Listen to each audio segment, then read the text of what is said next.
High guys welcome back to my channel. আজি অন্য এটি ভিডিঅ'লৈ আপোনালোক সকলোকে স্বাগতম জনাইছোঁ।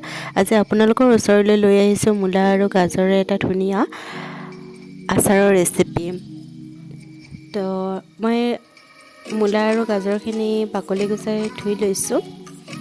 এতিয়া মই এইখিনি ৰুকনিৰে ধুনীয়াকৈ ৰুকি ল'ম। এতিয়া মূলা আৰু গাজৰখিনি ধুনীয়াকৈ ৰুকি ল'লোঁ আৰু অলপ টাইমৰ কাৰণে ইয়াত নিমখ সানি কিনে ৰাখি থ'ম, কাৰণ নিমখ দিয়াৰ পিছত ইয়াতে বহুতখিনি পানী ওলায়। তো এতিয়া ঢাকোন লগাই কিনে অলপ টাইমৰ কাৰণে ৰাখি থৈছোঁ। আৰু ইফালে মই আদা আৰু নহৰু গুচাই লৈছোঁ আৰু এনেকৈ অলপ ডাঙৰ ডাঙৰকৈ কাটি দিছোঁ। আৰু এতিয়া এইখিনি ধুই কিনে চাফা কৰি ল'ম।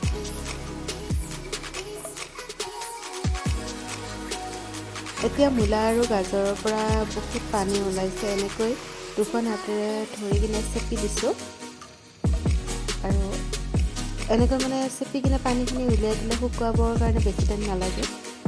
তো এনেকৈ গোটেইখিনি মই চেপি কিনে পানীটো উলিয়াই ল'ম।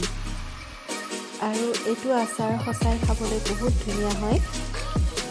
তো আপোনালোকে এবাৰমান বনাই খাই চাবচোন।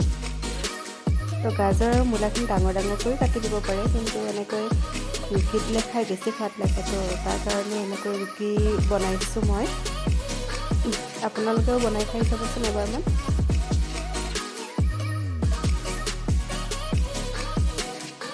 গাজৰ আৰু মূলাৰ পৰা বহুতখিনি পানী ওলাইছে।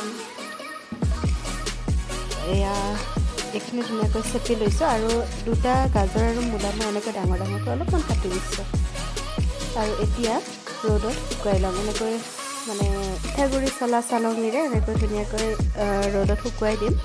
আৰু দুদিন শুকুৱাইছোঁ মই, আমাৰ ইয়াতে ৰ'দটো অলপমান কোমল আছিলে, তো দুদিন লাগি গ'ল। এনেকৈ শুকুৱাই গৈছে। আৰু মছলা হিচাপত ইয়াত ব্যৱহাৰ কৰিছোঁ জিৰা, জালুক, শুকান জলকীয়া আৰু পাঁচফোৰণ। এনেকৈ টাৱা এখনত অলপ টাইমৰ কাৰণে গৰম কৰি লৈ অলপ বহুত মিহিও নহয় আৰু দৰদৰীয়া টাইপৰ পিচি ল'ম। আৰু ইফালে আচাৰ দিবৰ কাৰণে মিঠাতেল গৰম কৰিছোঁ। 1 কাপমানৰ জোখাই গৰম কৰি লৈছোঁ।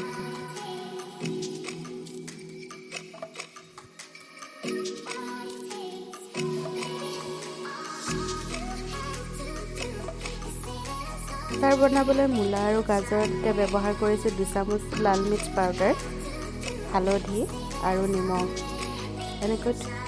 আৰু ইয়াতে যিখিনি মছলা গৰম কৰিছিলোঁ সেইখিনিও ইয়াতে দি লৈছোঁ। এতিয়া মিক্স কৰি ল'ম। তো মই আচাৰত ভিনেগাৰ ব্যৱহাৰ নকৰোঁ, তাৰ কাৰণে এটা নেমু ধুনীয়াকৈ চেপি কিনে লৈ লৈছোঁ। আৰু আচাৰখিনি ভৰাবৰ কাৰণে এটা শুকান বৈয়াম ৰাখি দিছোঁ। আৰু ইয়াত এতিয়া মিঠাতেলখিনি দি দিছোঁ আৰু নেমু ৰসখিনিও ইয়াতে দি লওঁ। আৰু মিক্স হৈ গ'ল। এতিয়া ধুনীয়াকৈ বৈয়ামত ভৰাই লৈছোঁ। এই আচাৰটো সঁচাই খাবলৈ বহুত টেষ্টি হয়। তো আপোনালোকে এবাৰমান বনাই খাই চাব। তেল কিন্তু মই পিছত ব্যৱহাৰ কৰিম। এতিয়া এনেকৈ অলপ তেল দি কিনে 7-8 দিনমানৰ কাৰণে ৰ'দত শুকুৱাই ল'ব লাগিব। তো আমাৰ হৈ গ'ল টেষ্টি আচাৰৰ ৰেচিপি।